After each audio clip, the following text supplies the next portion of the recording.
Hello everyone, welcome to N D nursing coaching. तुमच्या सर्वांचं N D nursing कोचिंगमध्ये हार्दिक स्वागत आहे. तर आज आपण परत एक महाराष्ट्र स्टाफ नर्स भरती परीक्षेसाठी एक अत्यंत महत्त्वाची प्रश्नपत्रिका सोडवणार आहे. प्रत्येक प्रश्नाचे 4 ऑप्शन आहेत. त्या सगळ्या ऑप्शनचं डिटेल एक्सप्लेनेशन आपण या व्हिडिओमध्ये करणार आहे. जर तुम्हाला व्हिडिओ आवडला तर कृपया व्हिडिओला लाईक करायचा आहे, तुमच्या मित्रांना शेअर करायचा आहे. जर तुम्ही चॅनलवर नवीन असाल तर कृपया चॅनलला सबस्क्राईब करायला विसरू नका, म्हणजे तुम्हाला जे येणारे अपडेटेड व्हिडिओ असतील ते तुम्हाला लवकरात लवकर बघायला मिळतील. चला सुरू करूया. प्रश्न क्रमांक 1. Which of the following is only type of breast milk can be satisfied both thirst and hunger. म्हणजे की कुठल्या प्रकारचं ब्रेस्ट मिल्क जे आहे हे बेबीचं थर्स्ट म्हणजे तहान आणि भूक दोन्ही पण मिटवते. ओके, तर याचं बरोबर उत्तर असणार आहे आपलं ऑल ऑफ दिस. म्हणजे काय की फोर मिल्क. आता प्रश्न अजून एक बनू शकतो की फोर मिल्क काय करतं, तर फोर मिल्क म्हणजे की अगोदर येणारं मिल्क. तर अगोदर येणारं मिल्क काय करतं, तर बेबीची तहान भागवते. तर अगोदर येणारं मिल्क थर्स्ट पूर्ण करते. आणि हाइंड मिल्क म्हणजे नंतर येणारं मिल्क, त्याला म्हणतो आपण हाइंड मिल्क, जे की हंगर मिटवते. ओके, भूक मिटवते बाळाची. क्लिअर आहे. आणि मॅच्युअर मिल्क म्हणजे मॅच्युअर मिल्क, जे की आफ्टर डिलिव्हरी 7 डेज नंतर जे चालू होतं ते मॅच्युअर मिल्क आहे. त्यानंतर आता तुम्हाला विचारलं होतं की तहान आणि भूक कुठल्या दुधाने भागते, तर फोर मिल्क आणि हाइंड मिल्क मिळून जे आहे ती बाळाची तहान आणि भूक मिटवण्यासाठी असते. आता तुम्हाला सगळ्यात महत्त्वाची गोष्ट माहिती पाहिजे की ब्रेस्ट फिडिंग किती वेळ करायला सांगायची. ओके, तर ब्रेस्ट फिडिंग मदरला आपण 10+10 असे मिनिट करायला सांगायची. म्हणजे एक साईडला 10 मिनिट, दुसऱ्या साईडला 10 मिनिट. याच्यामुळं काय होईल की बाळाची तहानही भागेल आणि भूकही भागेल. त्याच्यामुळं फोर मिल्क पहिलं पिईल बाळ, तहान भागेल. हाइंड मिल्क त्याच्यानंतर, फोर मिल्क झाल्यानंतर हाइंड मिल्क येतं, त्याच्यामुळं बाळाची भूक भागते. क्लिअर आहे सगळ्यांना. ओके, आता याच्यामध्ये थोडासा एक डिफरन्स क्वेश्चन येतो, तो म्हणजे की content of breast milk. Okay, breast मिल्कमध्ये काय काय कंटेंट असतं. ओके, तर हे आपण बघूया. ओके, तर हेडिंग टाकून घ्या, content of breast milk. Content of breast milk. आता ब्रेस्ट मिल्कमध्ये काय काय कंटेंट असतं, तर बघा ब्रेस्ट मिल्कमध्ये सगळ्यात जास्त असतं वॉटर. ओके, तर वॉटर बघा किती आहे, तर अराउंड 87% जे आहे ते ब्रेस्ट मिल्कमध्ये वॉटर असतं. ओके, त्यानंतर प्रोटीन. तर प्रोटीन किती असतात ब्रेस्ट मिल्कमध्ये, 0.9%. हे पर 100 ml मी सांगतोय तुम्हाला. ओके, पर 100 ml म्हणजे 100 ml मध्ये 87% पाणी आहे. प्रोटीन आहे 0.9%. केसिन, ओके, केसिन आहे 0.31%. त्याच्यानंतर लॅक्टोज किती आहे. ओके, तर मदरच्या मिल्कमध्ये लॅक्टोजचं प्रमाण जास्त असतं. Okay, as compare to cow milk. Okay, तर काऊ मिल्कमध्ये लॅक्टोजचं प्रमाण कमी असतं. मदरच्या मिल्कमध्ये 7.0% लॅक्टोज असतं. ओके, जे की बाळाची भूक भागवायला मदत करतं. त्याच्यानंतर कॅल्शियम मदरच्या मिल्कमध्ये कमी असतं, परंतु गाईच्या मिल्कमध्ये जास्त असतं. तर कॅल्शियम किती असतं, कॅल्शियम असतं 20. ओके, सॉरी 20 नाही, 28. ओके, तर 28 एवढं कॅल्शियम मदरच्या मिल्कमध्ये असतं. क्लिअर आहे सगळ्यांना. क्लिअर आहे. फॅट किती असतं. ओके, हा पण प्रश्न विचारला गेलेला आहे की मदर मिल्कमध्ये फॅट किती असतं, तर ह्युमनच्या मिल्कमध्ये 3.8 ग्राम फॅट असतं. 3.8 ग्राम एवढं फॅट असतं. तर हे सगळे प्रश्न तुम्हाला परीक्षेमध्ये विचारले जाऊ शकतात. चला पुढचा प्रश्न घेऊया. प्रश्न क्रमांक 2. Importance of the play are as except. Okay, तर प्लेचा काय इम्पॉर्टन्स आहे, तर प्ले आपल्याला इंटेलेक्च्युअल डेव्हलपमेंट. ओके, एक्सेप्ट विचारलंय तुम्हाला या ठिकाणी, एक्सेप्ट विचारलेलं आहे. तर प्ले काय करत नाही, तर बघा प्ले इंटेलेक्च्युअल डेव्हलपमेंट करतो, बरोबर आहे. इंटेलेक्च्युअल डेव्हलपमेंट करतो, हे आपलं बरोबर आहे. त्यानंतर सायकोसोशियल डेव्हलपमेंट हे पण करतो. त्यानंतर फिजिकल डेव्हलपमेंट पण होते खेळल्यामुळं. परंतु फॅमिली डेव्हलपमेंट होत नाही. फॅमिली डेव्हलपमेंट कधी होईल, ज्यावेळेस सोशल ज्यावेळेस बेबी होईल त्यावेळेस फॅमिली डेव्हलपमेंट होईल. ओके, तर आपल्याला एक्सेप्ट विचारलं होतं, तर आपलं बरोबर उत्तर असणार आहे ऑप्शन क्रमांक 3. क्लिअर. ओके, पुढचा प्रश्न घेऊया. प्रश्न क्रमांक 3. To minimise spasm and sudden blockage of airway avoid the following. म्हणजे अचानक जो एअरवे ब्लॉक होण्याहून प्रिव्हेंट करण्यासाठी आपण काय करायला पाहिजे, तर do not make the child flat. Okay, बाळाला जेवल्यानंतर लगेच फ्लॅट झोपवायचं नाही, बाळाला खाण्यासाठी फोर्स करायचा नाही, त्यानंतर looking down the child's throat म्हणजे बाळाच्या तोंडामध्ये बोट वगैरे घालायचं नाही. ओके, जर काही फॉरेन ऑब्जेक्ट अडकला असेल तर. ओके, तर ऑल ऑफ दिस हे आपलं करेक्ट उत्तर असणार आहे. ओके, क्लिअर आहे. पुढचा प्रश्न घेऊया, प्रश्न क्रमांक 4. Following are the major manifestations of rheumatic fever except विचारलंय तुम्हाला. Okay, major manifestations of rheumatic fever. आता रुमॅटिक फिवर बद्दल जर कधी पण प्रश्न आला तर रुमॅटिक फिवरमध्ये जॉन्स क्रायटेरिया आपल्याला सगळ्यात महत्त्वाचा असतो. ओके, सगळ्यात महत्त्वाचा आहे जॉन्स क्रायटेरिया. जॉन्स क्रायटेरियावर खूप सारे प्रश्न बनतात. ओके, तर जॉन्स क्रायटेरिया हा विल्यम्स जॉन्सने दिलेला आहे. याच्यामध्ये 2 क्रायटेरिया बनवलेत त्यांनी. ओके, एक आहे मेजर क्रायटेरिया, दुसरा आहे minor criteria. Okay, major criteria आणि मायनर क्रायटेरिया. आता मेजरमध्ये काय काय येतात? ओके, मेजरमध्ये कुठल्या कुठल्या गोष्टी येतात? तर मेजरमध्ये लक्षात ठेवण्यासाठी JONES जॉन्स लक्षात ठेवायचं. ओके, जे म्हणजे काय? तर जे म्हणजे joint involvement. Okay, joint involvement. O म्हणजे मायोकार्डायटिस. ओके, म्हणजे नोड्यूल्स. ओके, हार्टमध्ये नोड्यूल्स येणं त्याला मायोकार्डायटिस.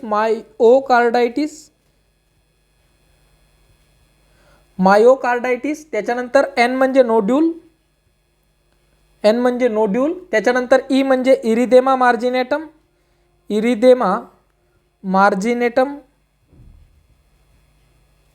मार्जिनेटम आणि एस म्हणजे सिंडेनहॅम कोरिया.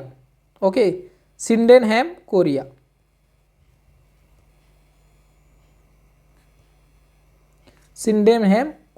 कोरिया म्हणजे जे नाक वगैरे गळतं त्याला कोरिया म्हणतो आपण. ओके, तर हे झाले मेजर क्रायटेरिया. आता तुम्हाला प्रश्न येणार, एक्झाममध्ये प्रश्न येणार की जॉन्सच्या मेजर क्रायटेरियामध्ये कुठला घटक नसतो. तर आपल्याला नसतो लक्षात ठेवण्यासाठी हे जॉन्स लक्षात असायला पाहिजे. क्लिअर झालं? ओके, आता मायनर क्रायटेरिया बघू. मायनर क्रायटेरियामध्ये कॅफे लक्षात ठेवायचं. काय लक्षात ठेवायचं? कॅफे.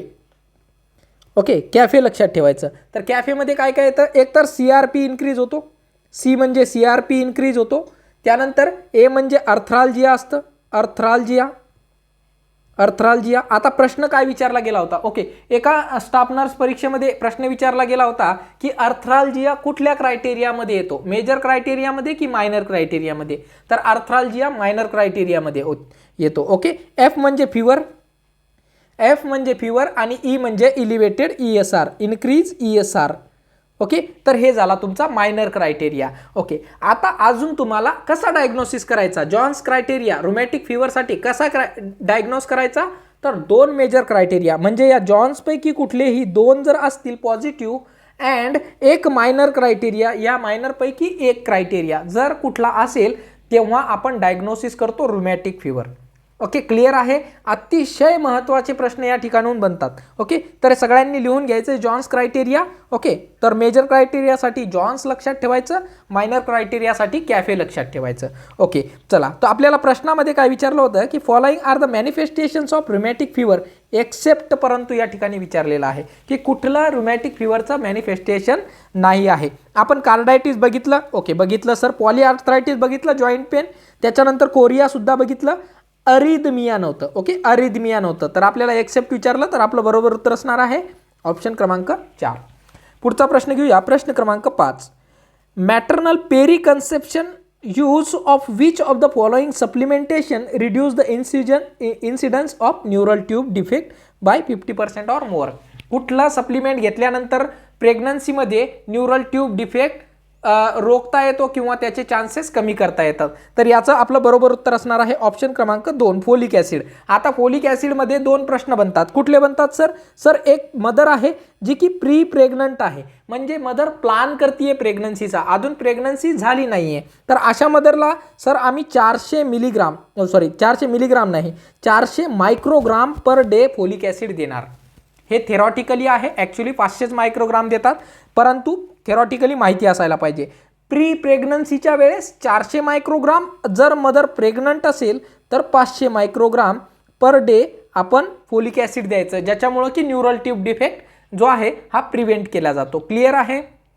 ओके, प्रेग्नन्सीमध्ये आपण कॅल्शियम कशासाठी देतो? बोनच्या फॉर्मेशनसाठी. विटामिन डी कशासाठी देतो? तर कॅल्शियमचं ॲब्झॉर्प्शन करण्यासाठी. क्लिअर.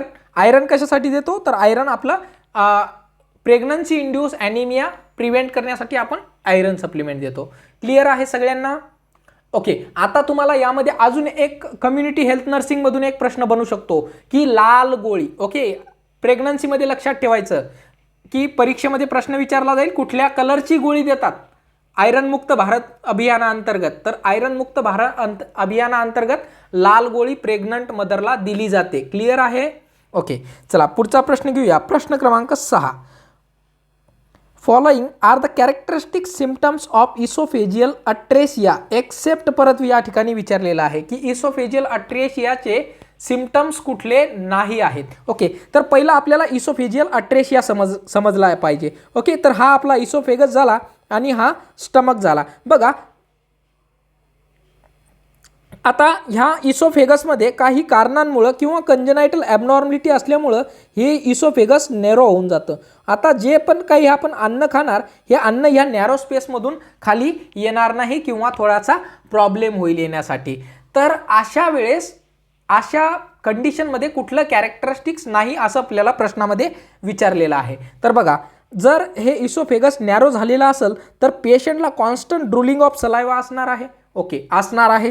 त्यानंतर सायनोसिस असेल. का बरं सायनोसिस? कारण की सर ज्या वेळेस हे इसोफेगस फुलेल, कारण की हे जे अन्न आहे या ठिकाणून खाली पास होत नाही आहे, तर हे अन्न काय होणार? ह्या इसोफेगसमध्ये साठून राहणार आणि हे इसोफेगस डायलेट होणार. हे डायलेट झालेलं इसोफेगस प्रॉपर ऑक्सिजन हे जे ट्रकिया आहे याच्या मागे या ट्रकियाला ऑब्स्ट्रक्ट करणार, त्याच्यामुळं पेशंटला सायनोसिस होणार. ओके, त्यानंतर चॉकिंग होईल पेशंटला. चॉकिंग होईल? हो, चॉकिंग होईल कारण की हे इसोफेगस डायलेट होत आहे. पण बेल्चिंग नाही होणार. ओके, बेल्चिंग नाही होणार. का बेल्चिंग नाही होणार? कारण की बेल्चिंग म्हणजे काय? बेल्चिंग म्हणजे काय? तर डकार. ओके, जे डकार येतात त्याला आपण बेल्चिंग म्हणतो. बेल्चिंग का नाही होणार? कारण की बेल्चिंग कधी होते? ज्या वेळेस आपल्या ॲब्डोमिनलमध्ये किंवा स्टमकमध्ये गॅस साठला जातो तेव्हा बेल्चिंग होते आणि हा गॅस बेल्चिंगच्या प्रोसेसद्वारे इसोफेगसनी बाहेर येतो. परंतु असा जी कंडिशन असणार त्यावेळेस हे नॅरो असल्यामुळं हा गॅस बाहेर पडू शकत नाही, त्यामुळं बेल्चिंग पेशंटमध्ये प्रेझेंट नसणार. क्लिअर आहे? ओके, चला पुढचा प्रश्न घेऊया. प्रश्न क्रमांक 7. Ribbon like stool is a clinical manifestations of. अत्यंत महत्त्वाचा आणि रिपीट झालेला प्रश्न आहे, खूप वेळा रिपीट झालेला आहे. ओके, तर रिबन लाईक स्टूल, जेव्हा पण रिबन लाईक स्टूल आलं तर आपला तो हर्स्प्रंग डिसीज असतो. हर्स्प्रंग डिसीज असतो. आता जेव्हा आपल्याला विचारलं currant jelly like stool. Okay, currant jelly like stool, currant jelly like stool जर विचारलं, रेड कलरचा कुरांट जेली लाईक स्टूल जर विचारलं तर ते आहे इंटू ससेप्शनचं फाइंडिंग. जर तुम्हाला रिबन लाईक स्टूल विचारलं, हर्स्प्रंग डिसीज. ओके, क्लिअर आहे सगळ्यांना? क्लिअर आहे? ओके, तर हे हर्स्प्रंग डिसीज काय आहे? तर हर्स्प्रंग डिसीजलाच आपण दुसरं नाव म्हणतो कंजनायटल मेगाकोलॉन. ओके, कंजनायटल मेगाकोलॉन सुद्धा म्हणतो हर्स्प्रंग डिसीजला. ओके, याच्यामध्ये काय होतं की जे सबम्युकोजल लेअर आहे, ओके, इंटेस्टाईनची जी सबम्युकोजल लेअर आहे, ही सबम्युकोजल लेअरमध्ये जी नर्व असतात, ह्या ज्या नर्व आहेत ह्यांचं अब्सेंट असतात. ह्या नर्व अब्सेंट असल्यामुळं जे पेरिस्टाल्सिसची मुवमेंट आहे, ही पेरिस्टाल्सिसची मुवमेंट इंटेस्टाईनमध्ये होत नाही आणि त्यामुळं जो पण बेबी अन्न ग्रहण करतो ते सगळंच्या सगळं अन्न त्या इंटेस्टाईनमध्ये साठलं जातं, कारण की पेरिस्टाल्सिसची मुवमेंट आहेच नाही. ओके, त्यामुळं हे अन्न साठलं जातं आणि कोलॉन जे आहे बेबीचं हे खूप मोठ्या प्रकारात स्वेलिंग होऊन जातं. क्लिअर आहे सगळ्यांना? ओके, आता इंटू ससेप्शनबद्दल थोडीशी माहिती घेऊया. इंटू ससेप्शनमध्ये सॉसेज शेप ॲब्डोमिनल मास दिसतं. प्रश्न विचारला जाऊ शकतो, सॉसेज शेप ॲब्डोमिनल मास फाउंड इंटू ससेप्शनमध्ये बघायला मिळतं. ओके, आणि into susception most common position पण विचारली जाईल. ओके, तर मोस्ट कॉमन पोझिशन इंटू ससेप्शनची लिहून घ्या. मोस्ट कॉमन पोझिशन कुठे बघायला मिळतो? तर मोस्ट कॉमन पोझिशन आहे इलिओसिकल जंक्शन. इलिओसिकल जंक्शनमध्ये जे आहे हे इंटू ससेप्शन बघायला मिळतं. इंटू ससेप्शनला अजून एक शब्द आहे, त्याला आपण टेलिस्कोपिंग कोलॉन म्हणतो. टेलिस्कोपिंग कोलॉन म्हणजे काय की हे एक जे कोलॉन आहे हे एक जे कोलॉन आहे ह्या कोलॉनमध्ये दुसरं कोलॉन येऊन घुसलेलं आहे, याला काय म्हणतात टेलिस्कोपिंग. ओके, याला म्हणतात टेलिस्कोपिंग. क्लिअर आहे सगळ्यांना? क्लिअर आहे? ओके, चला पुढचा प्रश्न घेऊया. प्रश्न क्रमांक 8. Dash refer to the failure of one or both testis to descend through the inguinal canal to the scrotum. आता जर एखाद्या बेबीचं टेस्टिस जे आहे हे स्क्रोटम कॅव्हिटीमध्ये आलं नाही तर याला आपण काय म्हणतो सर? क्रिप्टो ऑर्किडिझम म्हणतो. काय म्हणतो? क्रिप्टो ऑर्किडिझम म्हणतो. ओके, ऑर्कायटिस म्हणजे काय तर इन्फ्लमेशन किंवा इन्फेक्शन ऑफ टेस्टिस. टेस्टिसचं इन्फ्लमेशन किंवा इन्फेक्शन होणं याला आपण ऑर्कायटिस म्हणतो. ओके, त्यानंतर इंग्वायनल हर्निया सगळ्यांना माहिती आहे. आणि हायपोस्पिडियासिस. हायपोस्पिडियासिस हायपोवरून लक्षात ठेवायचं. बघा हे जे आहे हे मेल पेनिस आहे. ओके, आता युजली काय असतं, या ठिकाणी युरेथ्रा असते आणि युरेथ्रल ओपनिंग या ठिकाणी असते आणि या ठिकाणून युरिन युजली जे आहे सेंट्रली युरेथ्रल ओपनिंग असतं. परंतु हायपोस्पिडियासिसमध्ये या व्हेंट्रल सरफेसमध्ये, ओके, हायपोस्पिडियासिसमध्ये व्हेंट्रल सरफेसला ओपनिंग असणे. ओके, या ठिकाणून युरिनची ड्रिबलिंग होईल बेबीला. ओके, तर ते झालं हायपोस्पिडियासिस. हायपोस्पेडियासिस. आता इपिस्पेडियासिस म्हणजे काय? जर हायपो म्हणजे खाली असेल तर इपिस्पेडियासिस म्हणजे या ठिकाणी युरेथ्रल ओपनिंग होईल आणि या ठिकाणून युरिन ड्रिबलिंग होईल. याला म्हणतो आपण इपिस्पेडियासिस. आता ह्या दोन्ही कंडिशन अतिशय महत्त्वाच्या आहेत आणि ह्यावर प्रश्न जरूर बनतात. क्लिअर आहे? आता अजून एक प्रश्न बनतो. मोस्ट कॉमन जेनायटल डिसऑर्डर, जेनायटल ॲबनॉर्मॅलिटी म्हणू शकतो आपण, डिसऑर्डर नाही. ॲबनॉर्मॅलिटी इन चिल्ड्रन तर ती आहे आपली ही हायपोस्पिडियासिस किंवा इपिस्पेडियासिस. क्लिअर आहे? क्लिअर आहे सगळ्यांना? ओके, आता तुम्हाला हायपोस्पिडियासिस बद्दल अजून थोडीशी माहिती पाहिजे की जे आपले टेस्टिस असतात हे युजली 2 फेजेसमध्ये प्रेग्नन्सीमध्ये डिसेंड होत असतात. 2 phases of testis descending. Okay, testis descending. Okay, testis 2 फेजेसमध्ये ॲब्डोमिनल आपल्या स्क्रोटल कॅव्हिटीमध्ये येत असतात. एक असतो ट्रान्स ॲब्डोमिनल फेज आणि दुसरा असतो trans इंग्वायनल phase.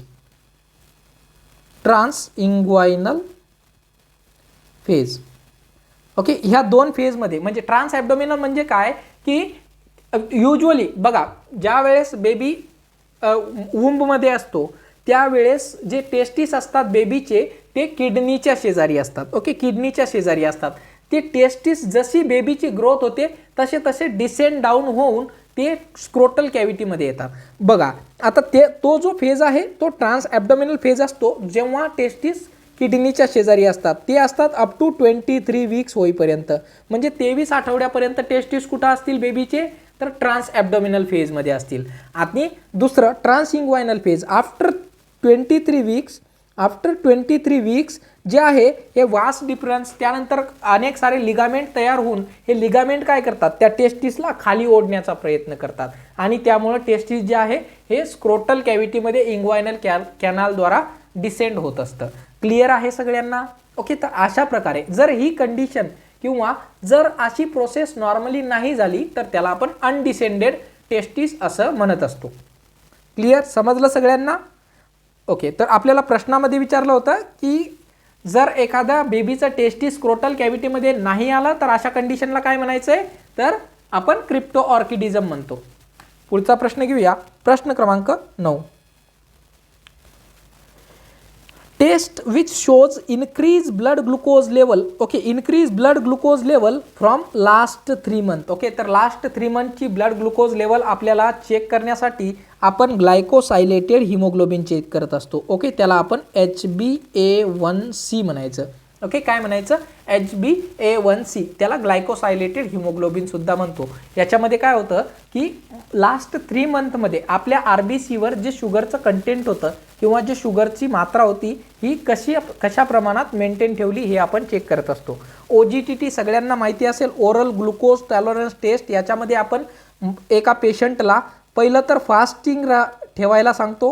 Okay, 8 hours fasting ठेवायला सांगतो. 8 आवर फास्टिंग नंतर आपण पेशंटला 75 मिलीग्राम शुगर देतो. ओके, 8 आवर फास्टिंग नंतर पहिला आपण फास्टिंग ब्लड शुगर करतो. ओके, फास्टिंग ब्लड शुगर करतो. त्याच्यानंतर आपण पेशंटला 75 मिलीग्राम शुगर देतो.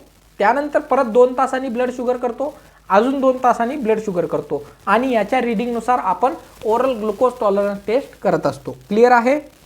ओके, चला पुढचा प्रश्न घेऊया. प्रश्न क्रमांक 10. Alpha cell of pancreas to secrete. Okay, तर पॅनक्रियाजच्या अल्फा सेल काय सिक्रीट करतात?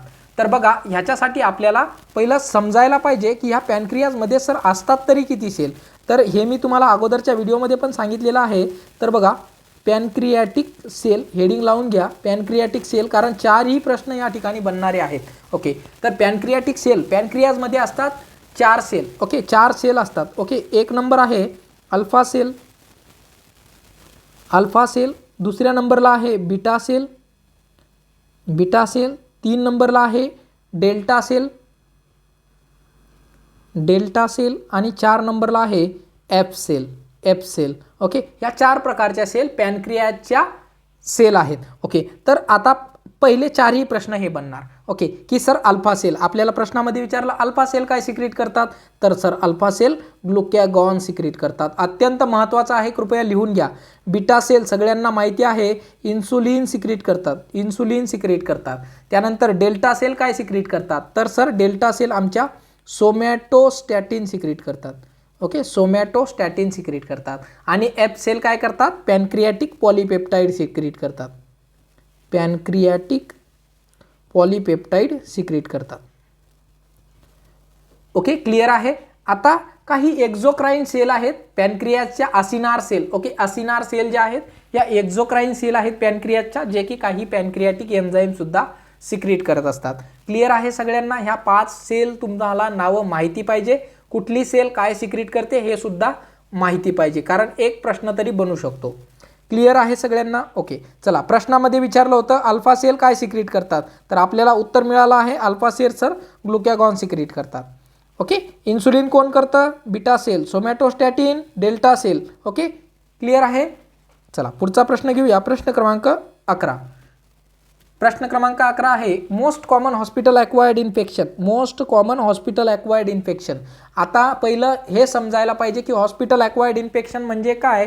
तर जर एखादा पेशंट हॉस्पिटलमध्ये ॲडमिट झाला आणि त्याच्या नंतर विदिन नाही, ओके, आफ्टर 48 आवर्स हॉस्पिटलमध्ये ॲडमिट झाल्यानंतर किंवा एखाद्या हेल्थकेअर सेक्टरमध्ये ॲडमिट झाल्यानंतर आफ्टर 48 आवर्स जर त्या पेशंटला फीवर आला किंवा कुठलंही इन्फेक्शन झालं तर ते हॉस्पिटल ॲक्वायर्ड इन्फेक्शन समजल्या जातं. आता ह्यामध्ये काही मुख्य प्रकारचे हॉस्पिटल ॲक्वायर्ड इन्फेक्शन आहे. ते म्हणजे वॅप, दुसरा आहे कॉटी, तिसरा आहे क्लॅप्सी आणि चौथा आहे SSI. ओके, तुम्ही म्हणसाल सर हे काय आहे, काही भानगड आहे, तर बघून घ्या. हे सगळी भानगड समजून घेऊ. बघा, वॅप म्हणजे काय? व्हेंटिलेटर सगळ्यांनी लिहून घ्या. अत्यंत महत्त्वाचे आहे, प्रॅक्टिकल प्रश्न बनू शकतात. Ventilator associated pneumonia. Okay, ventilator associated pneumonia. CAUTI म्हणजे काय? तर catheter associated urinary tract infection. Okay, catheter associated urinary tract infection. CLABSI म्हणजे काय? तर central line associated bloodstream infection. Okay, bloodstream infection. Okay, central line associated bloodstream infection. आणि SSI म्हणजे काय? तर सर्जिकल साईट इन्फेक्शन. याच्याबद्दल मी detail class घेतलेला आहे मायक्रोबायोलॉजीचा, आपल्या यूट्यूब चॅनलवर अवेलेबल आहे. जर तुम्हाला इन्फेक्शन कंट्रोलबद्दल डिटेल माहिती पाहिजे असेल तर त्या व्हिडिओमध्ये तुम्हाला सगळी माहिती मिळून जाईल. ओके, की वॅप, कॉटी, क्लॅप्सी, SSI काय आहे आणि ते कशा प्रकारे आपण कन्सिडर करतो. ओके, तर आपल्याला आता प्रश्नामध्ये विचारलेलं आहे की most common hospital acquired infection. तुम्ही म्हणसाल की सर तुम्ही सांगितलं होतं की 48 तासानंतर, म्हणजे आज पेशंट ॲडमिट झाला तर परवा दिवशी पेशंटला जर फीवर आला किंवा पेशंटला जर युरिनचं इन्फेक्शन झालं किंवा पेशंटची आज सर्जरी झाली, सर्जरीच्या 48 तासानंतर जर पेशंटला इन्फेक्शन झालं तर ते काय आहे, हॉस्पिटल ॲक्वायर्ड इन्फेक्शन आहे. परंतु आता याच्यातलं मोस्ट कॉमन कुठलं आहे, तर मोस्ट कॉमन आहे urinary tract infection. Okay, urinary tract infection. आता अजून एक प्रश्न बनणार की सर युरिनरी ट्रॅक इन्फेक्शन तर आहे, पण बॅक्टेरिया कुठला कॉज करतो, तर मोस्ट कॉमन बॅक्टेरिया आहे ई कोलाय बॅक्टेरिया, जो की मोस्ट कॉमनली हॉस्पिटल ॲक्वायर्ड इन्फेक्शनमध्ये युरिनरी ट्रॅक इन्फेक्शन करत असतो. समजलं सगळ्यांना? ओके, एवढे सगळे प्रश्न या ठिकाणून बनतात. चला पुढचा प्रश्न घेऊया. प्रश्न क्रमांक 12. The ideal state for vitamin K injection in the newborn is. Okay, तर व्हिटॅमिन के इंजेक्शन देण्याची आयडियल साईट तुम्हाला विचारलेली आहे. तर आयडियल साईट असते व्हिटॅमिन के इंजेक्शन देण्याची middle third of the thigh. Okay, middle third of the थायला आपण जे आहे हे व्हिटॅमिन केचं इंजेक्शन देतो. सर राईट अप्पर आर्मला आपण लेफ्ट अप्पर आर्मला काय देतो सर, BCG देतो. ओके, लेफ्ट अप्पर आर्मला BCG देतो. ओरली काय देतो आपण, पोलिओ देऊन टाकतो, ओरल पोलिओ देतो, BCG देतो आणि व्हिटॅमिन के इंजेक्शन आपण बेबीला ॲट बर्थ देऊन टाकतो. क्लिअर आहे सगळ्यांना? ओके, चला पुढचा प्रश्न घेऊया. प्रश्न क्रमांक 13. Oral contraceptive pills are different type. Which type is most appropriate for the mother who is breast feeding. तर जी मदर ब्रेस्ट फिडिंग करत आहे तर अशा मदरला आपण POP द्यायला पाहिजे. काय द्यायला पाहिजे सर, प्रोजेस्ट्रॉन ओनली पिल द्यायला पाहिजे. ओके, प्रोजेस्ट्रॉन ओनली पिल आपण मदरला द्यायला पाहिजे. क्लिअर आहे? ओके, चला पुढचा प्रश्न घेऊया. प्रश्न क्रमांक 14. Vasectomy is a procedure done for a male sterilization. The organ involve in this procedure. आता तुम्हाला विचारलं की वॅसेक्टॉमी म्हणजे की मेलची जे आहे ही स्टेरिलायझेशन प्रोसिजर आहे. स्टेरिलायझेशन म्हणजे ऑटोक्लेविंग नाही, स्टेरिलायझेशन म्हणजे की permanent cessation of fertility. Okay, तर त्याला स्टेरिलायझेशन म्हणतो. तर मेलचं स्टेरिलायझेशन करण्याला आपण वॅसेक्टॉमी प्रोसिजर म्हणतो. या प्रोसिजरमध्ये आपण कुठला ऑर्गनला टाय करत असतो, तर याचं बरोबर उत्तर असणार आहे की आपण वास डिफरन्सला टाय करतो. ओके, वास डिफरन्सला. ओके, क्लिअर आहे? ओके, पुढचा प्रश्न घेऊया. प्रश्न क्रमांक 15. Body correct the hypocalcaemia by activity of. समजा तुमच्या ब्लडमध्ये हायपोकॅल्शिमिया झाला म्हणजे की ब्लडमध्ये तुमच्या कॅल्शियम कमी झालं. आता सर पहिलं याच्या अगोदर माहिती पाहिजे कॅल्शियमची लेवल किती आहे, तर 9 ते 11 ग्राम पर डेसिलिटर ही नॉर्मल कॅल्शियमची लेवल आहे. जर 9 पेक्षा तुमचं कॅल्शियम ब्लडमध्ये कमी झालं तर कोणची ग्लँड ॲक्टिवेट होईल, तर सर पॅराथायरॉइड ग्लँड. कारण की मी तुम्हाला मागच्या व्हिडिओमध्ये सांगितलं होतं पॅराथायरॉइड ग्लँड काय करते, पॅराथायरॉइड ग्लँड काय करते सर, तर पॅराथायरॉइड ग्लँड आपली बोनमधलं कॅल्शियम ब्लडमध्ये घेऊन येते, बोनमधलं कॅल्शियम ब्लडमध्ये घेऊन येते. आणि थायरॉइड ग्लँड काय करते, थायरॉइड ग्लँड काय करते, तर आपल्या ब्लडमधलं कॅल्शियम बोनमध्ये घेऊन जाते. Okay, clear? हा डिफरन्स थोडासा समजून घ्या म्हणजे आपल्याला प्रश्न सोडवता येतील. क्लिअर? ओके, चला पुढचा प्रश्न घेऊया. प्रश्न क्रमांक 16. तर प्रश्न क्रमांक 16 आहे steroid hormones are secreted by. तर स्टिरॉइड हार्मोन कोण सिक्रिट करतात? 4 ऑप्शन दिलेले आहेत तुम्हाला, thyroid gland, adrenal medulla, adrenal cortex किंवा थायमस. तर बघा आपल्याला हा प्रश्न समजण्या अगोदर आपल्याला पहिलं एकदा जी आहे आपली ॲड्रेनल ग्लँडची डायग्राम समजायला पाहिजे. बघा ॲड्रेनल ग्लँड जी आहे हिला 2 पार्ट असतात. कुठले कुठले? एक असतो आतला जो पार्ट आहे त्याला आपण मेडुला म्हणतो आणि जो बाहेरचा पार्ट आहे या बाहेरच्या पार्टला आपण कॉर्टेक्स म्हणतो. बाहेरच्या पार्टला आपण कॉर्टेक्स म्हणतो, आतल्या पार्टला मेडुला म्हणतो. ओके, आतल्या पार्टला मेडुला म्हणतो. ओके सर, कॉर्टेक्समध्ये मेन 3 लेयर असतात. कॉर्टेक्समध्ये मेन 3 लेयर असतात. कुठल्या कुठल्या लेयर असतात कॉर्टेक्समध्ये? 3. तर 3 लेयर समजून घेऊया. ओके, तर एक असतं झोना ग्लोमेरुलोसा, GFR लक्षात ठेवायचं, GF आणि R. तर झोना ग्लोमेरुलोसा, त्यानंतर फॅसिक्युलेटा, त्यानंतर रेटिक्युलॅरिस. झोना ग्लोमेरुलोसा, फॅसिक्युलेटा अँड रेटिक्युलॅरिस. ओके, तर ह्या 3 लेयर ॲड्रेनल कॉर्टेक्सच्या बाहेर असतात. ओके, म्हणजे बाहेर कॉर्टेक्स पार्टमध्ये ह्या 3 लेयर असतात. आता प्रश्न अजून काय बनतो, तर प्रश्न बनतो की सर झोना ग्लोमेरुलोसा काय सिक्रेट करते, फॅसिक्युलेटा काय सिक्रेट करते आणि रेटिक्युलॅरिस काय सिक्रेट करते. तर झोना ग्लोमेरुलोसा तुमची मिनरलो कॉर्टिकॉइड सिक्रेट करते, मिनरलो कॉर्टिकॉइड. कॉर्टिकॉइड सिक्रेट करते. त्यानंतर झोना फॅसिक्युलेटा काय सिक्रेट करते, तर ग्लुकोकॉर्टिकॉइड सिक्रेट करते, ग्लुकोकॉर्टिकॉइड. आणि झोना रेटिक्युलॅरिस काय सिक्रेट करते, तर एंड्रोजन सिक्रेट करते. क्लिअर आहे. अत्यंत महत्त्वाचे प्रश्न या ठिकाणून बनतात. तर आपल्याला प्रश्नामध्ये विचारले आहे की स्टिरॉइड हार्मोन कोण सिक्रेट करते. तर आता जर सर हे बाहेरचे तिन्ही पार्ट झाले तर राहिलं कोण, आतला मेडुला काय करते सर, स्टिरॉइड हार्मोन सिक्रेट करते. स्टिरॉइड हार्मोन मेडुला सिक्रेट करते. ओके, क्लिअर आहे सगळ्यांना. अड्रेनल मेडुला. स्टिरॉइड हार्मोन म्हणजे कोणचे, तर इपिनेफ्रिन अँड नॉरइपिनेफ्रिन हे दोन जे आहेत हे स्टिरॉइड हार्मोन आपली मेडुला सिक्रेट करते. क्लिअर आहे. ओके, सगळ्यांनी लिहून घ्यायचं आहे.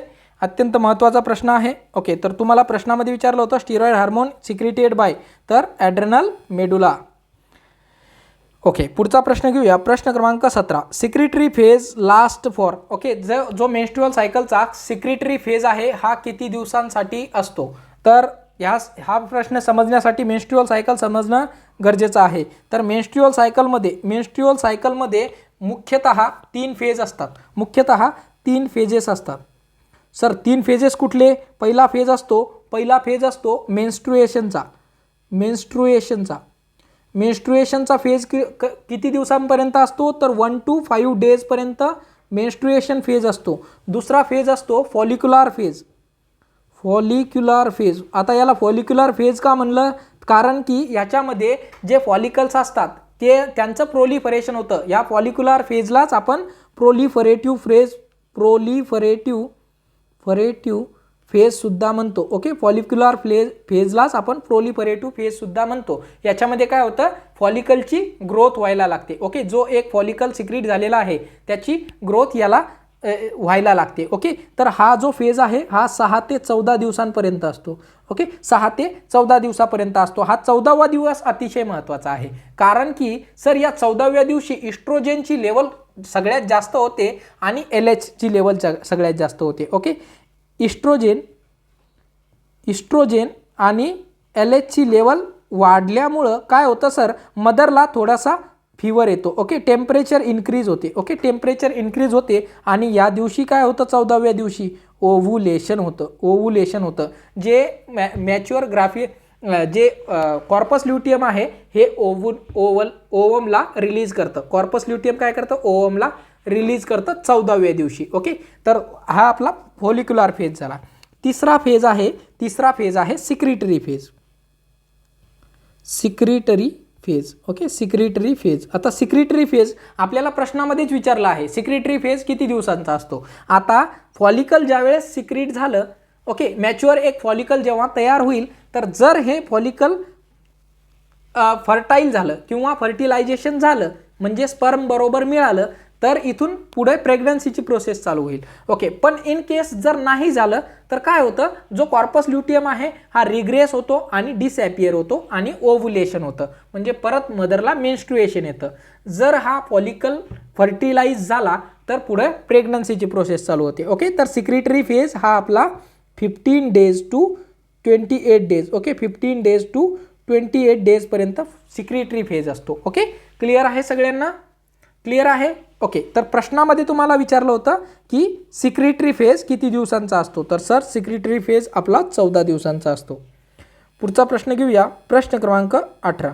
Placenta establishes connection between. तर प्लासेंटाचं कनेक्शन बरोबर असतं, तर फिटस आणि मदरमध्ये प्लासेंटाचं कनेक्शन असतं. पुढचा प्रश्न घेऊया. प्रश्न क्रमांक 19. Umbilical cord blood flow is. तर एका अंबिलिकल कॉर्डमधून अराउंड 600 ते 750 ml पर मिनिट, म्हणजे एका मिनिटामध्ये 600 ते 750 ml ब्लड ह्या अंबिलिकल कॉर्डमधून पास होत असतं. क्लिअर. ओके, चला पुढचा प्रश्न घेऊया. प्रश्न क्रमांक 20. Reaction of liquor amniotic fluid is. तर लायकर अम्निओटिक फ्लुइड जे आहे हे कसं आहे, अल्कलाईन असतं. ओके, अल्कलाईन असतं. ओके, तर तुम्हाला आता कमेंट बॉक्समध्ये कमेंट करायची आहे की अम्निओटिक फ्लुइडचा pH किती असतो. कमेंट बॉक्समध्ये सगळ्यांनी कमेंट करायची आहे. ओके, म्हणजे तुम्हाला पण लक्षात राहील. क्लिअर. ओके, चला पुढचा प्रश्न घेऊया. प्रश्न क्रमांक 21. अम्निओटिक फ्लुइड यूज फॉर. अम्निओटिक फ्लुइड कशासाठी यूज करतात. तर बघा, सगळ्यात पहिलं आपण अमनिओटिक फ्लुइडचे फंक्शन माहिती पाहिजे. का बरं हे जे बेबी आहे हे का मदरच्या वूममध्ये एका क्लोज सॅकमध्ये असतं, एका क्लोज सॅकमध्ये हा बेबी का असतो? ओके, हा बेबी क्लोज सॅकमध्ये का आहे? कारण हे सगळं पाणी आहे. ओके, आता ह्या पाण्यामुळे बेबीला त्रास होत आहे का? नाही, कारण की हे जे अमनिओटिक फ्लुइड आहे हे बेबीला शॉकपासून प्रिव्हेंट करते. म्हणजे जर बाहेरून काही शॉक लागला तर प्रिव्हेंट करते, बेबीचं टेम्परेचर मेंटेन करते, बेबीला न्यूट्रिशन प्रोव्हाइड पण करते. ओके, बेबीला न्यूट्रिशनसुद्धा प्रोव्हाइड करते. ओके, त्यानंतर बेबीची स्किन हायड्रेटेड ठेवते. ओके, स्किन हायड्रेटेड ठेवते. तर हे सगळे अमनिओटिक फ्लुइडचे फंक्शन आहेत. ओके, हे सगळे अमनिओटिक फ्लुइडचे फंक्शन आहेत. तर आपल्याला विचारलं आहे की अमनिओटिक फ्लुइड कशासाठी वापरतात? तर अमनिओटिक फ्लुइड बघा, अमनिओटिक फ्लुइड आपण सेक्स डिटर्मिनेशनसाठी वापरू शकतो, मॅच्युरेशन, बेबीचं मॅच्युरेशन माहिती करण्यासाठी, आणि एखादं पॉलीहायड्रोमनिऑसची कंडिशन. पॉलीहायड्रोमनिऑस म्हणजे काय? तर ज्या वेळेस जे अमनिओटिक फ्लुइड आहे, अमनिओटिक फ्लुइड जे आहे याचा जो व्हॉल्यूम आहे मोर दॅन 1000 जर झाला ॲट 40 वीक्स, ओके, 40 आठवड्याला जर अमनिओटिक फ्लुइडचा जो व्हॉल्यूम आहे मोर दॅन 1000 ml जर झाला तर त्याला आपण पॉलीहायड्रोमनिऑस म्हणतो. क्लिअर आहे? ओके, चला पुढचा प्रश्न घेऊया. प्रश्न क्रमांक 22. Pregnant woman uterine endometrium is non as. Okay, ज्यावेळेस प्रेग्नन्सीची जी एंडोमेट्रियम आहे तिला आपण काय म्हणतो? तर तिला आपण डेसिड्युआ म्हणतो. ओके, डेसिड्युआ म्हणतो.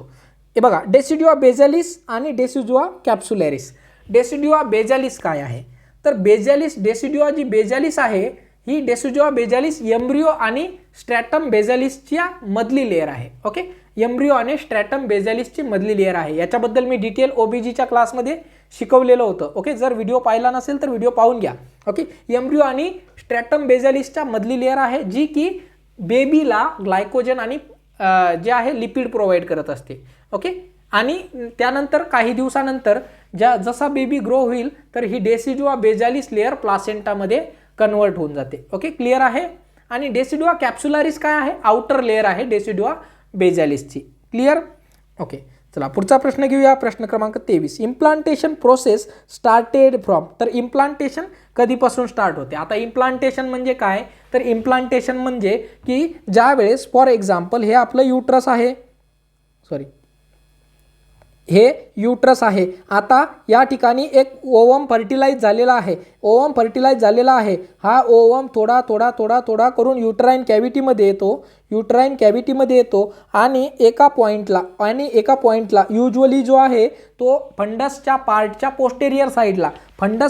पोस्टेरियर साईडला चिटकून जातो. या प्रोसेसला म्हणतो आपण इम्प्लांटेशन. ओके, आणि याच वेळेस ज्या वेळेस इम्प्लांटेशन होतं त्यावेळेस स्लाइटली ब्लीडिंग मदरला होते. ओके, स्लाइटली ब्लीडिंग मदरला होते.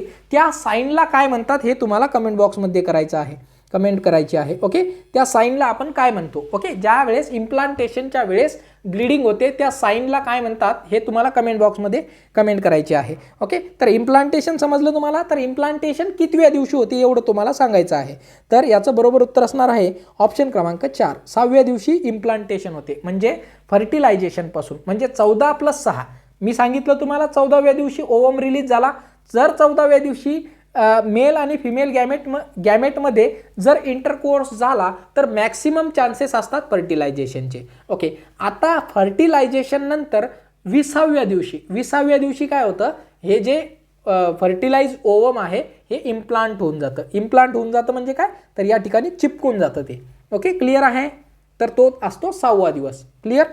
ओके, पुढचा प्रश्न घेऊया. प्रश्न क्रमांक 24. After delivery placenta separate from. कोणत्या लेअरपासून प्लासेंटा सेपरेट होते? आता तुम्हाला विचारलं नाही की प्लासेंटा कुठल्या फेजमध्ये किंवा कुठल्या स्टेजमध्ये सेपरेट होते. तर युजुअली प्लासेंटा थर्ड स्टेजमध्ये सेपरेट होते. थर्ड स्टेज कधीपासून असतो? तर delivery of the baby to the delivery of the placenta. तर ही प्लासेंटा स्पॉन्जी लेअर, युट्रसची जी स्पॉन्जी लेअर आहे या स्पॉन्जी लेअरमधून सेपरेट होत असते. क्लिअर? तर आपल्याला जे लेबरचे स्टेजेस माहिती आहे, पहिली स्टेज, दुसरी स्टेज, तिसरी स्टेज आणि चौथी स्टेज. जर माहिती नसेल तर एकदा रिवाइज करून घेऊया. First stage, second stage, third stage, आणि फोर्थ स्टेज. ओके, ह्या 4 स्टेज आहेत लेबरच्या. पहिली स्टेज म्हणजे काय? पहिली स्टेज म्हणजे काय की कॉन्ट्रॅक्शन, ओके, किंवा true labour pain to full dilatation. Okay, full dilatation.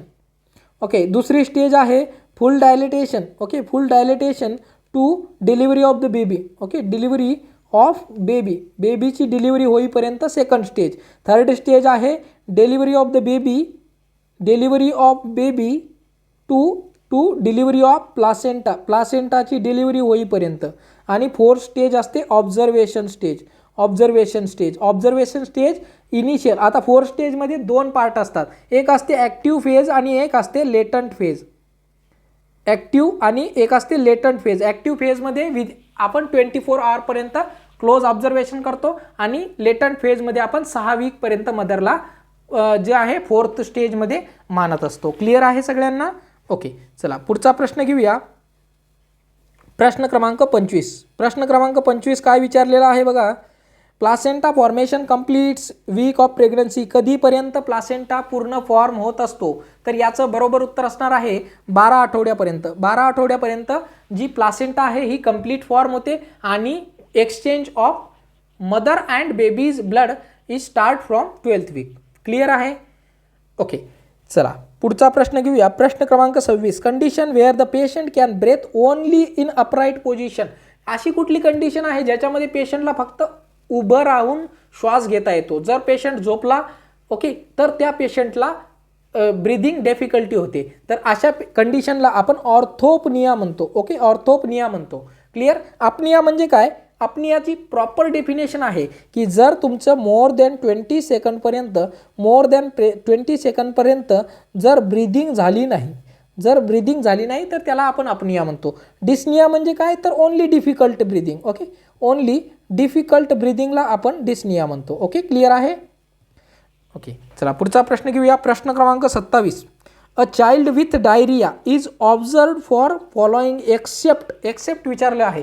तर एक डायरियाचा चाइल्ड आहे, या चाइल्डला आपण कशासाठी बघायचं आहे, परंतु एकासाठी नाही बघायचं आहे. तर बघा, how long child has diarrhoea हे आपल्याला विचारायला पाहिजे की कधीपासून डायरिया होतोय. त्यानंतर presence of stool, blood in stool. Okay, हे पण विचारायला पाहिजे की ब्लड आहे किंवा नाही आहे स्टूलमध्ये. त्यानंतर साईन ऑफ डिहायड्रेशन, कारण जर पेशंटला डायरिया होत असेल तर पेशंटच्या बॉडीमधून फ्लूइडचा लॉस सुद्धा खूप जास्त होतोय, तर डिहायड्रेशन आपल्याला बघायला पाहिजे. पण स्किन पेटिके म्हणजे काही पिगमेंटेशन, पेशंटच्या बॉडीवर लाल कलरचे काही डाग वगैरे आले तर ह्याच्याशी काही रिलेटेड नाही आहे डायरिया. ओके, तर आपलं बरोबर उत्तर असणार आहे ऑप्शन क्रमांक 2. पुढचा प्रश्न घेऊया. प्रश्न क्रमांक 28. If parents keep a toddler dependent in areas where he is capable of using skill, the toddler will develop a sense of which of the following. म्हणजे काय की एक टॉडलर जो आहे त्याच्यामध्ये क्षमता आहे की ते स्किल काम करू शकतो, परंतु आपले माता पिताचा लाड असल्यामुळं ते त्याला ते करू देत नाही. तर अशा चाइल्डमध्ये काय होणार? तर बघा, तुम्हाला टॉडलर दिलेला आहे. हा टॉडलर शब्द या प्रश्नामध्ये अतिशय महत्त्वाचा आहे. आपल्याला माहिती आहे सिग्मंड फ्रूडच्या इरिक इरिक्सनच्या स्टेजेस ऑफ डेव्हलपमेंट. ओके, तर इरिक इरिक्सनच्या 8 स्टेजेस ऑफ डेव्हलपमेंट आहेत, ह्या सुद्धा महत्त्वाच्या आहेत. त्यामुळे आपण लिहून घेऊया Erik Erikson stages of development. Okay, stages of development माहिती असायला पाहिजेत. किती स्टेजेस आहेत सर? 8 स्टेजेस आहेत. 8 स्टेजेस कुठल्या आता? ओके, तर लिहून घ्या एक स्टेज. 8 स्टेजेस आहेत. स्टेज 1 असतो 0 to 18 मंथपर्यंत. ओके, 0 to 18 मंथपर्यंत ती असते इन्फन्सी. ओके, त्याला म्हणतो आपण इन्फन्सी. ओके, तर इन्फन्सीमध्ये काय कुठला असतो माइलस्टोन? तर तो असतो ट्रस्ट वर्सेस मिसट्रस्ट. ओके, त्यानंतर हा झाला पहिला स्टेज. दुसरा स्टेज आहे तो आहे आपला 18 month to 3 years. Okay, 18 month to 3 years याच्यामध्ये असतो बेबी टॉडलर. ओके, टॉडलर, आणि हेच टॉडलर आपल्याला विचारलेला आहे प्रश्नामध्ये. ओके, तर टॉडलरमध्ये काय असतं? टॉडलरमध्ये ऑटोनॉमी वर्सेस शेम असतो. ओके, ऑटोनॉमी वर्सेस शेम असतो. ओके, ऑटोनॉमी वर्सेस शेम म्हणजे काय की त्या टॉडलर बाळाला खूप साऱ्या गोष्टी एक्सप्लोअर करायला आवडतात. ओके, सगळ्या गोष्टी जाणून घ्यायला आवडतात, परंतु जर आपण त्याला त्या गोष्टी करू दिल्या नाही तर त्या बेबीमध्ये काय होणार, शेम येणार, आणि हेच आपलं बरोबर उत्तर आहे. ओके, तिसरी स्टेज समजून घेऊया. तिसरी स्टेज असते 4 ते 6 वर्षापर्यंत. ओके, 4 ते 6 वर्षापर्यंत. ओके, आणि याच्यामध्ये काय असतं, इनिशिएटिव्ह वर्सेस गिल्ट असतो. Initiative versus guilt. Okay, initiative versus guilt हे आहे pre Schuler. Okay, pre school आहे. त्यानंतर चौथी स्टेज आहे. चौथी स्टेज आहे 7 ते 12 वर्ष. ओके, 7 ते 12 वर्ष याला आहे schooler age. Okay, schooler age, आणि या स्कूलर एजमध्ये इंडस्ट्री वर्सेस इन्फेरियरिटी म्हणजे काय की बाळ जे स्कूल एज चिल्ड्रन असतात हे कॉम्पिटिशनमध्ये उतरतात. ओके, कॉम्पिटिशनमध्ये उतरतात आणि यांना कॉम्पीट करायला आवडतं आपल्या कलिग्स सोबत. ओके, पण जर आपण त्यांना कम्पीट करू दिलं नाही तर पुढे जाऊन हे बाळ जे आहे डिप्रेशनचं शिकार होऊ शकतं, कारण की यांना कॉम्पिटिशन करायला होणार नाही. ओके, पाचवी स्टेज लिहून घ्या. 13 ते 18 वर्षापर्यंत. 13 ते 18 वर्षापर्यंत याला आपण अडोलसंट स्टेज म्हणतो. या अडोलसंट स्टेजमध्ये आयडेंटिटी वर्सेस रोल कन्फ्युजन असतं. ओके, रोल कन्फ्युजन असतं. ओके, त्यानंतर स्टेज 6 आहे आपली 19 ते 39 वर्ष. 19 ते 39 वर्ष याला आपण अडल्ट स्टेज म्हणतो, आणि या अडल्ट स्टेजमध्ये इंटिमसी वर्सेस आयसोलेशन होऊ शकतं. आयसोलेशन यामध्ये लग्न होतं. ओके, जर ह्या स्टेजमध्ये जर त्याला प्रॉपर जोडीदार मिळाला नाही तर आयसोलेशन होण्याचे चान्सेस असतात. त्यानंतर सेवन्थ स्टेज आहे 40 ते 64 वर्ष. 40 ते 64 वर्ष हे आहे यंगर ओल्ड. ओके, तर यंगर ओल्डरमध्ये काय होतं, जनरेविटी वर्सेस स्टॅग्नेशन. आता जनरेविटी म्हणजे की ह्या स्टेजमध्ये आपल्याला बाळ वगैरे होत असतं, तर ह्या स्टेजमध्ये आपल्याला जर इन केस नाही झाली फर्टिलिटी तर स्टॅग्नेशन होण्याचे चान्सेस आहेत. आणि 8th स्टेज आहे 65 years above. Okay, 65 years and above. याच्यामध्ये इगो इंटिग्रिटी वर्सेस डिस्पेअर असतो. Okay, ego integrity versus despair असतो. क्लिअर आहे सगळ्यांना. एरिक एरिक्सनच्या कुठल्याही स्टेजमधून तुम्हाला प्रश्न विचारला जाऊ शकतो. ओके, सगळ्यांनी हे लिहून घ्या आणि हे थोडंसं एक बार रिवाइज करा परीक्षेच्या अगोदर. क्लिअर. ओके, चला, तुम्हाला प्रश्नामध्ये विचारलं होतं की एक टॉडलर पेशंट आहे. ह्या टॉडलर पेशंटला जर काही आपण करू दिलं नाही तर ह्या पेशंटमध्ये काय होणार. तर काय होणार सर, तर ऑटोनॉमी वर्सेस शेम अँड डाऊट सांगितलं होतं मी तुम्हाला. ओके, तर ती कंडिशन या बेबीमध्ये होणार आहे. पुढचा प्रश्न घेऊया. प्रश्न क्रमांक 29. Immediately after birth nurse note the following on a male newborn. Respiration आहेत 78, अपायकल पल्स रेट आहे 160, नॉस्ट्रिल फ्लेअरिंग व्हा लागले आहेत, आणि माइल्ड इंटरकोस्टल रिट्रॅक्शन व्हा लागलं, आणि बेबी ग्रंटिंग करायला लागला आहे. ओके, तर which of the following should the nurse do. काय करणार अशा कंडिशनमध्ये. बघा, बाळाचे हार्ट रेट आहेत 78 आहेत. त्यानंतर बेबी थोडासा ग्रंटिंग करायला आहे, नॉस्ट्रिल फ्लेअरिंग व्हा लागले आहेत. ओके, नॉस्ट्रिल जे आहेत ह्या फ्लेअरिंग होत आहेत. त्यानंतर जे आहे माइल्ड इंटरकोस्टल रिट्रॅक्शन होत आहे. तर अशी condition immediate after birth. Okay, हे सुद्धा महत्त्वाचं आहे. Immediately after birth it's a normal condition. Okay, but at 10 minutes. Okay, at 10 minutes or 5 minutes. जर जन्माच्या 5 किंवा 10 मिनिटाला जर हे ऑब्झर्वेशन मिळतील तर ही ॲबनॉर्मल कंडिशन आहे, पण at birth it's a normal condition. So it recognize as a normal first period of reactivity. म्हणजे काय होतं, ज्यावेळेस बेबी डिलिव्हर होतो तर आपल्या बाहेरच्या एन्व्हायरमेंटला बेबी ॲडॅप्ट करायला थोडासा टाईम लागतो. त्यामुळं असे हे छोटे साईन आपल्याला बघायला मिळतात. आता इमिजिएटली आफ्टर बर्थ आपल्याला बेबीला ॲक्रोसायनोसिस पण बघायला मिळतो. ॲक्रोसायनोसिस. आता तुम्ही म्हणसाल सर ॲक्रोसायनोसिस काय भानगडे, तर बेबीचे हँड अँड लेग जे आहेत हे थोडे निळसर दिसतात, पण इट्स अ नॉर्मल कंडिशन. ही काय आहे, नॉर्मल कंडिशन आहे, कारण की अजून बेबीच्या बॉडीमध्ये पूर्ण ऑक्सिजनेटेड ब्लड जे आहे हे सप्लाय झालेलं नाही, त्यामुळं बेबीचे हात आणि पाय थोडे निळे आपल्याला दिसायला मिळतात, परंतु इट्स अ नॉर्मल कंडिशन.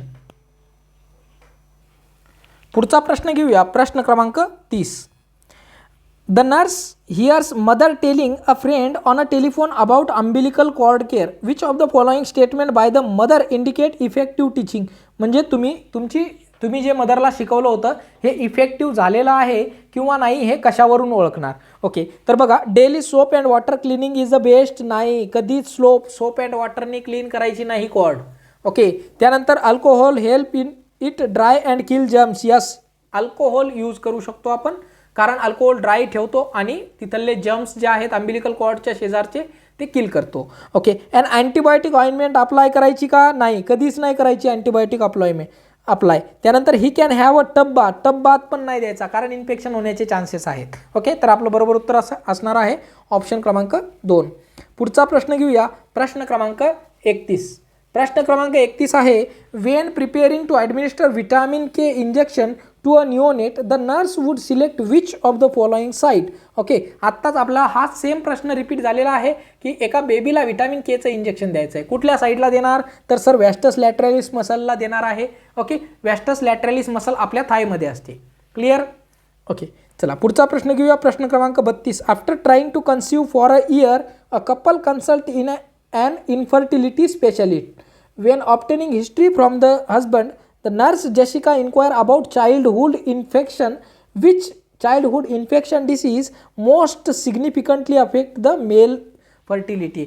तर आपण प्रश्न कम्युनिटीमध्ये मी विचारला होता. ओके, जी मम्स आहे, मम्समुळं जे आहे मेल स्टेरिलिटी होण्याचे चान्सेस असतात. ओके, जर यंगर एजमध्ये जर मम्सचा शिकार जर झाले तर मेल स्टरिलिटी होण्याचे चान्सेस जास्त असतात. ओके, चला पुढचा प्रश्न घेऊया, प्रश्न क्रमांक 33. Mrs X primigravida came to hospital for third antenatal visit. Antenatal examination nurse understood the position of foetus is LSA. The site for FSH is. Okay, तर पोझिशन काय आहे? LSA म्हणजे LSA दिलेली आहे, तर लेफ्ट सॅक्रो अँटेरियर आहे. Left sacro anterior आहे. बेबीच्या तुम्हाला मेन गोष्ट 8 पोझिशन असतात. ओके, मेन गोष्ट 8 पोझिशन असतात. ह्या झाल्या 4 आणि ह्या 4 मध्ये पोझिशन. ओके, ही झाली पोस्टेरियर साईड, ही झाली अँटेरियर साईड. ओके, ही झाली पोस्टेरियर, ही झाली अँटेरियर, ही झाली दोन्ही lateral side. Okay, lateral side झाल्या. ओके, सॉरी लॅटरल नाही, ट्रान्सवर्स साईड. ओके, ह्या झाल्या ट्रान्सवर्स. ओके, त्यानंतर ह्या ठिकाणी येईल तुमचा LSA. ओके, LSA या ठिकाणी येईल तुमचा. Okay, left sacro anterior. Okay, left sacro anterior म्हणजे काय की बाळाचं डोकं या ठिकाणी आहे, पाय या ठिकाणी आहेत आणि हे जे सॅक्रम आहे हे अँटेरियर साईडला आहे. ओके, अँटेरियर साईडला आहे. तर तुम्ही ह्या बाळाचे ठोके कुठे मोजणार? तर आपल्याला सगळ्यात पहिलं माहिती पाहिजे की बाळाचे ठोके युजली आपण त्याच्या जे स्कॅपुला आहे, त्या बाळाचं जे स्कॅपुला आहे, तर या बाळाचं स्कॅपुला कुठं असणार आहे? या ठिकाणी असणार आहे. तर या ठिकाणी आपण बाळाचे ठोके मोजणार आहे. तर बघा, आपल्याला प्रश्नामध्ये ऑप्शनमध्ये दिलेला असणार आहे की ही जी अम्बिलिकस आहे आणि ही जी मिड लाईन आहे, या अम्बिलिकस आणि मिड लाईनच्या लॅटरली आपल्याला जे बाळाचे ठोके बघायला मिळणार आहेत. ओके, क्लिअर आहे? तर बघा कुठला ऑप्शन आहे असं. Left side below the umbilicus, नाही, above the umbilicus, yes, above the umbilicus and away from the midline. Okay, तर ऑप्शन क्रमांक 3 आपलं बरोबर उत्तर असणार आहे. समजलं सगळ्यांना? पोझिशन पहिलं लक्षात ठेवायची, इमॅजिन करायचं, या 8 पोझिशन लक्षात ठेवायच्या. जर इमेज तुम्ही बघितली नसेल तर एकदा गुगल करा, तुम्हाला बेबीच्या पोझिशन सगळ्या लक्षात येऊन जातील. फक्त एवढं लक्षात ठेवायचं की बेबीच्या स्कॅपुलावर आपण बेबीचे हार्ट रेट सगळ्यात जास्त आपल्याला बघायला मिळतात, त्यामुळं स्कॅपुला जिथं येईल त्या पोझिशनला आपण हार्ट रेट असेस करायचे. चला पुढचा प्रश्न घेऊया, प्रश्न क्रमांक 34. प्रश्न क्रमांक 34 आहे आपला, for the complete maturation of आरबीसीचं मॅच्युरेशन होण्यासाठी किती दिवस लागतात? तर मॅच्युरेशन होण्यासाठी 7 दिवस लागतात. पण फॉर्मेशन ऑफ आरबीसी जर विचारलं तुम्हाला या ठिकाणी फक्त मॅच्युरेशन विचारलं होतं. फॉर्मेशन जर विचारलं तर 120 डेज इन अडल्टमध्ये 120 दिवस. जर न्यूबॉर्नमध्ये जर विचारलं तर फक्त 90 डेज. ओके, 90 दिवस लागतात. ओके, चला पुढचा प्रश्न घेऊया. प्रश्न क्रमांक 35. द इन्व्हेंटर ऑफ स्टेथोस्कोप कुणी काढला? तर लिनॅकनी काढला. माहिती असेल, लिनॅकनी काढला स्टेथोस्कोप. पुढचा प्रश्न क्रमांक 36. Pitting oedema is characteristics of. Pitting oedema कशाचं कॅरेक्टरिस्टिक्स आहे? तर पिटिंग इडिमा आपलं राईट व्हेंट्रिक्युलर फेल्युअरचं कॅरेक्टरिस्टिक्स आहे. आता ह्यामध्ये तुम्हाला काही महत्त्वाचे प्रश्न बनतात राईट व्हेंट्रिक्युलर आणि लेफ्ट व्हेंट्रिक्युलर फेल्युअरवर. ओके, तर लिहून घ्या. Right ventricular failure, right ventricular failure आणि left ventricular failure. Right ventricular failure आणि लेफ्ट व्हेंट्रिक्युलर फेल्युअर म्हणजे काय की हे आपलं जे हार्ट आहे ह्यामध्ये हे ॲट्रियम आहेत 2, हे राईट साईडचं आहे, हे लेफ्ट साईडचं आहे, हे व्हेंट्रिकल आहेत 2, हे राईट साईडचं आहे, हे लेफ्ट साईडचं आहे. तर ज्या वेळेस हे राईट व्हेंट्रिकल फेल होईल, ओके, ज्या वेळेस हे राईट व्हेंट्रिकल फेल होऊन जाईल तर ह्या राईट व्हेंट्रिकलचं काम काय आहे? तर ह्या राईट व्हेंट्रिकलचं काम आहे जे ब्लड आपल्या बॉडीकडून कलेक्ट झालं ते ब्लड आपल्या लंग्सकडे पोहोचवण्याचं काम हे राईट व्हेंट्रिकल करतं.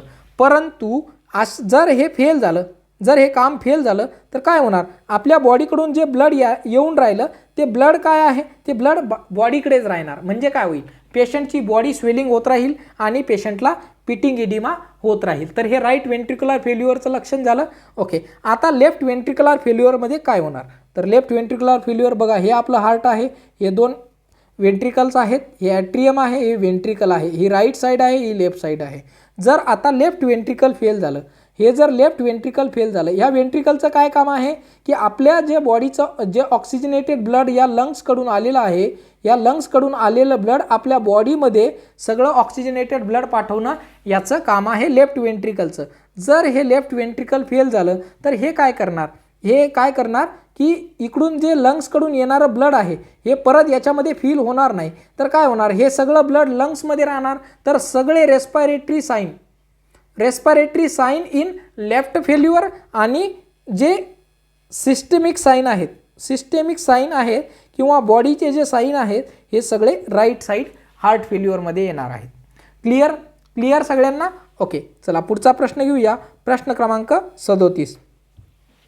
An IV infusion containing potassium inadvertently infused too rapidly, the appropriate action by the nurse. For example, एखाद्या पेशंटला डॉक्टरनी सांगितलं या पेशंटला इंजेक्शन पोटॅशियम द्यायचं आहे, परंतु चुकून एखाद्या नर्सकडून ते टू रॅपिडली म्हणजे जोरात जर दिल्या गेलं तर काय होतं? तर अशा पेशंटला आपण इमिजिएटली काय करायचं? इन्सुलिन चालू करायचं आणि 10% डेक्स्ट्रोज इन्फ्यूज करायचं. आता सर तुम्ही म्हणसाल याचा काय संबंध? तर बघा, इन्सुलिन आणि डेक्स्ट्रोज जे आहे हे पोटॅशियमला काय करतं? एक्स्ट्रा सेल्युलरमधून. फॉर एक्झाम्पल, ही आपली सेल आहे, या ठिकाणी बहुत सारे पोटॅशियम आपण अचानक दिल्यामुळं पोटॅशियम खूप झालं तर काय करायचं? इन्सुलिन द्यायचं आणि डेक्स्ट्रोज द्यायचं, प्लस डेक्स्ट्रोज द्यायचं. डेक्स्ट्रोजचा काय संबंध? कारण जर इन्सुलिन दिलं तर शुगर कमी होईल, पेशंटची डेथ होऊन जाईल. ओके, तर इन्सुलिन द्यायचं आणि इन्सुलिन काय करणार? मग या पोटॅशियमशी बाइंड होणार आणि या पोटॅशियमला सेलच्या आत घेऊन जाईल. ओके, तर अशा प्रकारे बॉडीचं पोटॅशियम हे कमी करू शकतं. क्लिअर? ओके, तर आपण काय करायचं? इन्सुलिन आणि 10% डेक्स्ट्रोजचं इंजेक्शन द्यायचं आहे. पुढचा प्रश्न घेऊया. प्रश्न क्रमांक 38.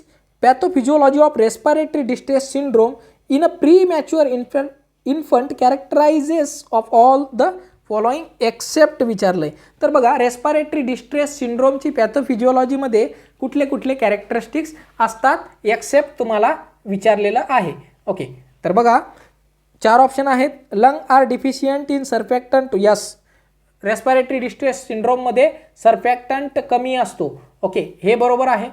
त्यानंतर collapse of alveoli occurs after each breath. हो, अल्व्हिओलाई कोलॅप्स होतात. का बरं? कारण की सर्फॅक्टंट कमी आहे. सर्फॅक्टंट काय करतो? आपल्या अल्व्हिओलायला, फॉर एक्झाम्पल ही आपली अल्व्हिओलाई आहे आणि याच्यामध्ये आहे हा सर्फॅक्टंट. आता काय आहे, ज्यावेळेस आपण श्वास घेतो त्यावेळेस ही अल्व्हिओलाई फुलते आणि श्वास सोडतो त्यावेळेस ही अल्व्हिओलाई बारीक होते. परंतु जर ह्या अल्व्हिओलायमध्ये जर सर्फॅक्टंट नसला तर ही अल्व्हिओला डायरेक्ट कोलॅप्स होऊन जाईल. ओके, डायरेक्ट कोलॅप्स होऊन जाईल. ओके, आणि चिपकून जाईल. तर हे सर्फॅक्टंटचा रोल असतो की तिला थोडंसं डायलेट करून ठेवायचं. ओके, तर lecithin sphingomyelin ratio is greater than 2. Greater than 2 जर असेल तर हा नॉर्मल आहे. जर लेस दॅन 2 असेल तर इट्स अन ॲबनॉर्मल आणि हा प्री मॅच्युअर बेबीमध्ये बघायला मिळतो. प्री मॅच्युअर बेबीमध्ये आपल्याला लेसिथिन स्पिंगोमायलिन रेशो जो आहे हा लेस दॅन 2 बघायला मिळतो. ओके, मोर दॅन 2 आहे तर तो नॉर्मल आहे. ओके, चल पुढचा प्रश्न घेऊया. प्रश्न क्रमांक 39. In ventricular asystole the primary treatment of choice consist of. Ventricular असिस्टोलमध्ये कुठली ट्रीटमेंट ऑफ चॉईस आहे? वेंट्रिक्युलर असिस्टोल आहे. बघा, वेंट्रिकलच कॉम्प्रेस होत नाही आहेत म्हणजे काय की एस ए नोडमध्ये प्रॉब्लेम नाही आहे, ए व्ही नोडमध्ये प्रॉब्लेम नाही आहे, पर्किंजेमध्ये पण प्रॉब्लेम नाही आहे, परंतु काहीतरी प्रॉब्लेम वेंट्रिकलमध्ये आहे. तर अशा ठिकाणी आपल्याला कार्डिओवर्जन करायला लागतं. ओके, आर्टिफिशियली हार्टला कंप्रेस करायला लागतं. ओके, यामध्ये डिफिब्रिलेशनचा रोल नाही होत, इंटरनल पेसिंगचा पण रोल होत नाही, कारण की S A node A V node सगळे नॉर्मल आहेत, परंतु वेंट्रिकलचा सिस्टोल म्हणजे असिस्टोल आहे. वेंट्रिकल कॉन्ट्रॅक्ट होत नाही आहे किंवा बीट करत नाही आहे. प्रश्न क्रमांक 40. After repair of newborn meningomyelocele it's an essential that the nursing care include. Okay, तर MMC मेनिंगोमायलोसिलेचं ऑपरेशन एका बाळाचं झालेलं आहे, तर त्याच्या केअरमध्ये आपण काय इन्क्लूड करायचं आहे? तर बघा, strict limitation of leg movement हे करायची काही गरज नाही. डिक्रीज ऑफ एन्व्हायरमेंटल स्टिम्युलाय काही गरज नाही आहे. Observation of serous drainage from the नॉस्ट्रिलचा काही संबंध नाही आहे. Measurement of head circumference, yes, हे करायला लागेल आपल्याला. का बरं? कारण की सर आम्ही मेनिंगोमायलोसिलेचं ऑपरेशन केलेलं आहे. जर या ठिकाणी जर हेड सर्कम्फरन्स लेस दॅन 33 जर झाला न्यूबॉर्नचा जर हेड सर्कम्फरन्स लेस दॅन 33 झाला, याचा अर्थ काय की कुठून तरी CSF लिकेज होत आहे. CSF सेरेब्रोस्पायनल फ्लुइड जे आहे ते लीक होत आहे. नॉर्मली किती असतं CSF? 500 ml असतं. 500 ml सर्क्युलेट असतं. दररोज किती प्रोड्यूस होतं? 125 ml प्रोड्यूस होतं रोज. आणि ॲब्झॉर्ब किती होतं सर? 125 mlच ॲब्झॉर्ब पण होतं. म्हणजे नॉर्मल किती असतं? 500 असतं. ओके, तर जर या 500पेक्षा कमी झालं तर आपल्याला कळून जाईल की बेबीमध्ये जे आहे ती बेबीचे CSF लीक होत आहे. क्लिअर आहे सगळ्यांना? ओके, तर हे 40 आपण नर्सिंगचे प्रश्न या व्हिडिओमध्ये बघितले. यानंतर आपण टेक्निकल तांत्रिक प्रश्न पुढच्या व्हिडिओमध्ये बघणार आहे. जर तुम्हाला खरंच व्हिडिओ आवडत असेल, इन्फॉर्मेटिव्ह वाटत असेल तर व्हिडिओला लाईक करायचा आहे, तुमच्या मित्रांना शेअर करायचं आहे. जेवढं जास्त शेअर करणार तेवढी जास्त इन्फॉर्मेशन तुमच्या मित्रांना पण मिळेल आणि त्यांना पण एक्झाममध्ये सिलेक्शन होण्यासाठी मदत होईल. जर चॅनलवर नवीन असाल तर कृपया चॅनलला सबस्क्राईब करून ठेवा, म्हणजे येणारे पुढचे व्हिडिओ तुम्हाला पहिले बघायला मिळतील. क्लिअर आहे? ओके, धन्यवाद.